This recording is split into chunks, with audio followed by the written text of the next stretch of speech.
Hello students, Eric Magidson here. Let's talk about utilizing virtual machines in Windows 7. So I'm running the Windows 7 operating system, professional version, and prior to using virtual machine I actually have to go download it from the internet, from Microsoft. It is a free download, but it doesn't come pre-installed on Windows 7 Professional and Enterprise. Not available, by the way, for the Home Edition. There are ways around that, and you can check the web on that. So what I'm going to do is open up a browser, and I'm going to just type in Windows 7 Virtual Machine. And there's the Windows Virtual PC homepage, so I'm going to go there.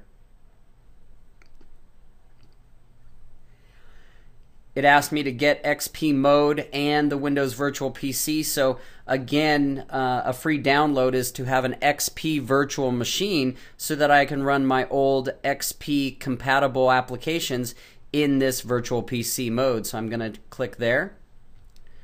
I now have to come down and I've got to select which version.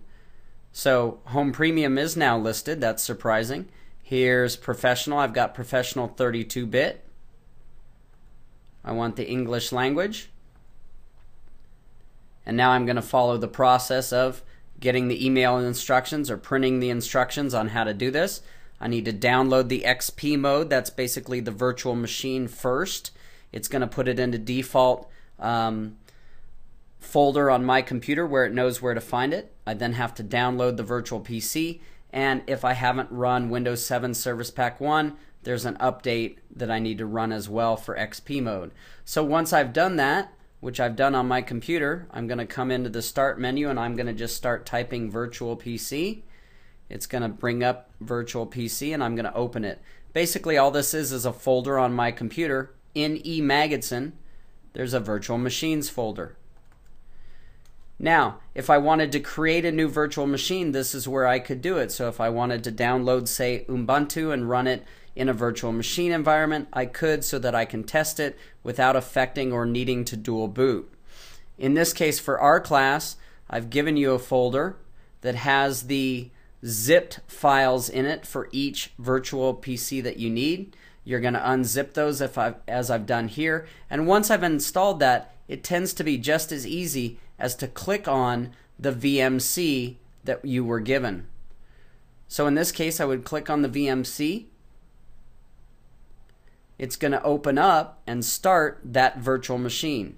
Because the hard drive is in the same folder as the VMC, it's searched there, it found a common hard drive file,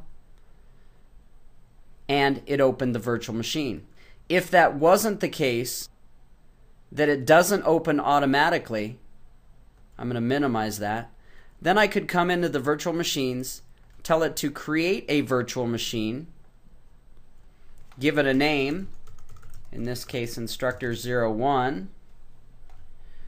What's the location I want it? In this case I would create the virtual machine in my folder on the desktop. You could do this within just the default virtual machines by browsing, of course. Choose Next. We give it the amount of memory we want to use. Remember, this is statically assigned memory, so this memory is going to be used the whole time. It's going to use up 512 of my RAM while I'm running this virtual machine. You could set this higher. Of course, the virtual machine will perform better.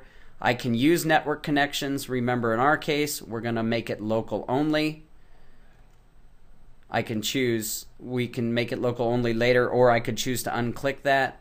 In this case, an existing virtual hard drive. I don't want to create a new one.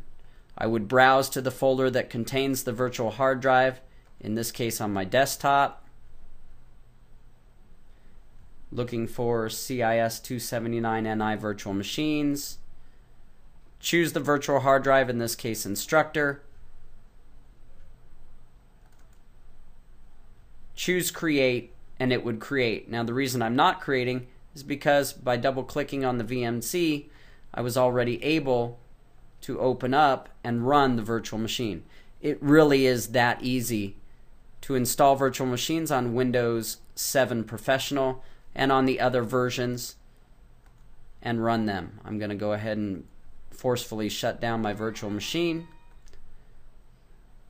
and we're done. If you have any questions, let me know. Take care.